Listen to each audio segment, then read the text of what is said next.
As a VR enthusiast, or should I say VR addict, there were two things on my shopping list, the Varjo Aero and the RTX 4090. Let's be honest here, they're both overpriced for what they are, and I can't afford them both. The RTX 4090 graphics card's going to be something between £1,700 and £2,000 or US dollars, and the Varjo Aero, well, it starts at £2,000 up to £2,500, depending whether you need base stations and controllers. Between the two, I opted for the RTX 4090 graphics card, and it was one of the best decisions I've ever made. And in this video, I'll tell you why. Welcome back to the Sim Hangar. My name's Mark. Thanks very much for watching, and let's get started. The VR headset I use on a daily basis is the HP Reverb G2. In itself an excellent headset, but can't match the graphics fidelity of the Varjo Aero. And based on the improved grunt that the 4090 has given me, I've been experimenting with the custom render scale in OpenXR. I've done this to try and improve the quality of the image, and with some success. I've done a range of tests, and in this video I'll show you the results. And the net impact of this? By increasing the custom render scale to over 100%, I am effectively increasing the number of pixels within the native image, prior to it being pushed into the headset. This means more data to process to achieve the 2160 by 2160 per eye, resulting in a clearer image. I think that's how it works anyway. If I got it wrong, let me know in the comments below. As I mentioned earlier, I can't afford both the RTX 4090 and Varjo Aero. And the reason why I think the 4090 is a better buy between the two options is I've been able to give my existing VR headset a new lease on life, improve clarity, not to the level of the Varjo Aero granted, but enough to keep me happy for now.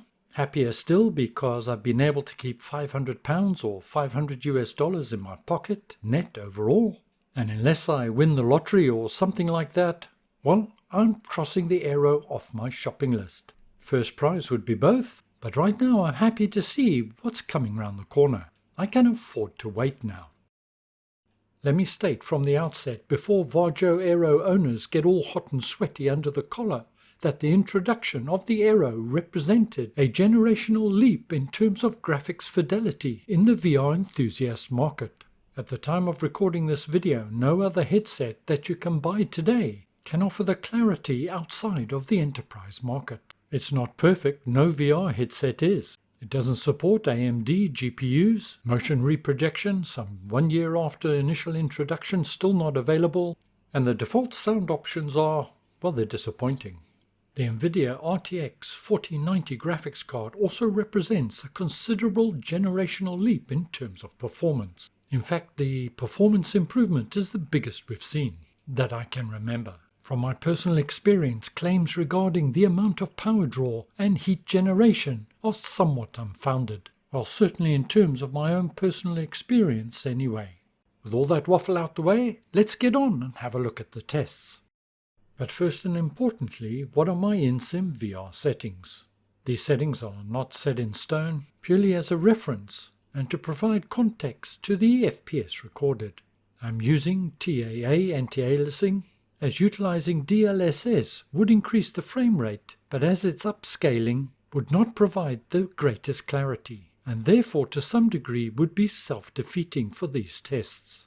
All my other settings are shown here, combination of high and medium. I do get asked on occasions, do I have all my settings at ultra? Well, for VR, no I don't. And that's for two reasons. One, it would be a heavy hit on the system performance. Microsoft Flight Simulator is single-threaded application anyway. But also, and importantly, in many instances you would be wasting your time putting everything on ultra. The VR headset has a set resolution. Loading your system with data that your headset can't use or display would be sacrificing performance for no benefit. Let's start by setting the benchmark and have our render at 100% in the OpenXR tools. Note I'm not using OpenXR Toolkit. Here we can see the native resolution is 3178 by 3100. As a point of reference, I'm using this very small label behind the pilot to see if I can read it. I'm leaning towards it somewhat. I can't really make it out. The writing's just that little bit too small. but the HP Reverb is giving a great picture, and for Microsoft Flight Simulator over 50 FPS, well, it's a great performance. Also bear in mind I'm in PMDG 737, and the scenery below me quite a lot of textures in terms of high ground and water and so on. I can read the FMC, but I do need to lean in slightly. Instruments in front of me are clear, but not on the co-pilot side.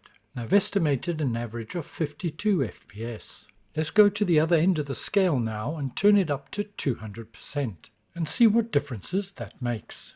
Whilst you won't be able to detect it from the recording, the image is considerably clearer.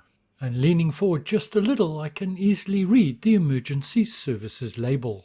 Note the render scale is considerably higher and the FPS is taking a knock in comparison to the Varjo Aero. I would say that it's as clear in the sweet spot of the G2, but not quite as crisp, if that makes any sense. Perhaps it's the different way that the headsets render the image. But for the Reverb G2, great image, but the knock-on performance is significant, and whilst perfectly flyable at about 35 FPS. I did try this at Brussels International from Aerosoft, a heavy hitter, and at times I got considerable number of stutters. I've got a 10900K, so those with better CPUs may well get a better performance. And we are getting limited by GPU, which is not surprising as we're in TAA mode. So even with a 4090, 200%'s just a little bit too much. But let's test and see, maybe we don't need 200%. Let's try something else. Let's go for middle of the road, 150% under the OpenXR custom render scale. Well, immediately I can feel the uplift in performance. Frame rate has increased considerably. Clarity is better than the default to the HP Reverb G2. Not quite at Varjo Aero standards, but we're not a million miles away. Let's do our acid test and see if we can read our label behind the pilot. And it is readable. It's not as clear as it was at 200%. I'm leaning forward a little bit more perhaps, but it is readable. The drop in clarity in the HP Reverb G2 between 200% and 150, well, it's nominal.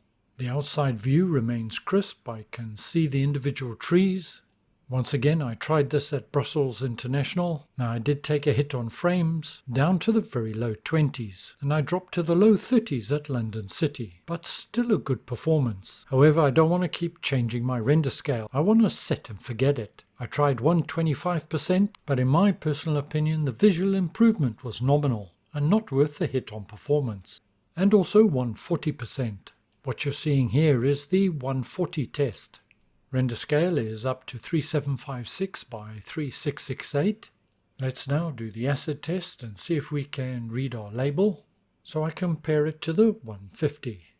Yes, it's clear and I can read it, but I did need to lean in just slightly closer than I did before. But then again, this is a tiny little label behind the pilot, difficult to read. I would suggest even with the Varjo Aero. Currently I'm getting something around 44, 45, 46 frames per second. It's a good performance for VR.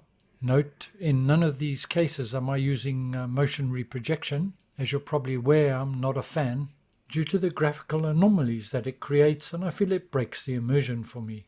And in this test I estimated we got about 47 frames per second average. I say estimated because that's exactly what I've done. I'm not using Steam VR, so I don't have any method to do an average on VR. So in my results allow for a margin of error, but where possible I've tried to be conservative.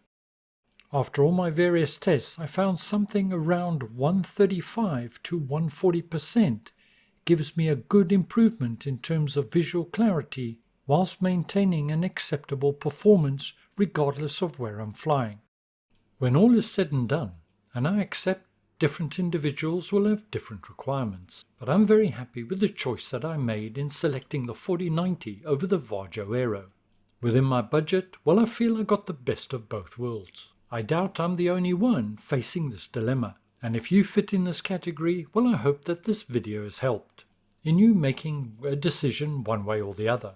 As always, your system results may vary depending on what your PC specifications are. Well, I hope you found this useful and informative. Thank you very much for joining me today. Stay well, take care, see you soon, and bye for now.